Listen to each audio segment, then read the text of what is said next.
Good morning friends. আজ Sunday. আজ morning থেকেই আমি ভিডিওটা শুরু করে দিলাম। কি রোদ, ঘুম থেকে উঠেই দেখছি প্রচণ্ড রোদ। আমাদের জানলাটা খোলা আছে, তাতে কত রোদ ঢুকছে। যাই হোক, ঘুম থেকে উঠে পড়লাম 6টার সময়। উঠেই আগে প্রথমে ব্রাশ করলাম। ব্রাশ করে তারপরে বাড়ির তো প্রচুর কাজ থাকে, যতই কাজের বউ আসুক নিজেরও কিছু কাজ থাকে। তারপরে আবার আমাদের নিয়ম আছে বাঙালিদের, বাসি ঘরে কেউ বাইরে বেরোয় না, ঘর হালকা হলেও ঝাড় দিতে হয়। তাই প্রথমে ব্রাশটা করে নিয়ে তারপরে মুখ টুক ধুয়ে নিজেকে ফ্রেশ করে নিলাম।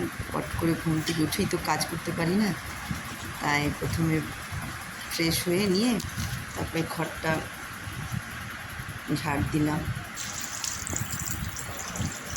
ঘর ঝাড় দিয়ে তারপরে চলে গেলাম সোজা, যেহেতু হাজব্যান্ড একটু পরেই বাজার যাবে, আজকে সানডে বলে কথা, তাই ঘরটা ঝাড় দিয়ে হাত মুখ ধুয়ে তারপরে চলে গেলাম চা বানাতে। হাজব্যান্ড আবার ঘুম থেকে উঠেই চা খায়, তাই চা বানাতে চলে গেলাম। চা বানিয়ে প্রথমেই আগে হাজব্যান্ডকে দিলাম, তারপরে নিজে আরও বিছনা তোলা থাকে, কিছু কাজ থাকে, সেগুলো সমস্ত করে নিয়ে তারপরে বসে ধীরে সুস্থে তারপরে চা খাই। সকালবেলা প্রথম কাজ শুরু করে দিলাম। ঠিক আছে বন্ধুরা, আমি তাড়াতাড়ি করে সমস্ত কাজ করে নিই। আজকে কি ব্রেকফাস্ট বানাচ্ছি তোমাদের সব কিছুই জানাবো।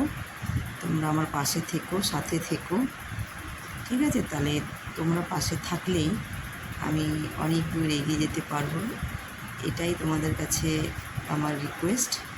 আর আমার ওয়াচ টাইমটা অবশ্যই তোমরা একটু বাড়িয়ে দিও, তাহলে খুবই ভালো হয়। ঠিক আছে, চলো। আজকে সানডে, নিজেরও কিছু রূপচর্চা থাকে, সেগুলোও করতে হবে। তাড়াতাড়ি করে চাটা করে নিয়ে তাড়াতাড়ি রান্নাবান্না করে নিয়ে তারপরে আবার রূপচর্চা করব।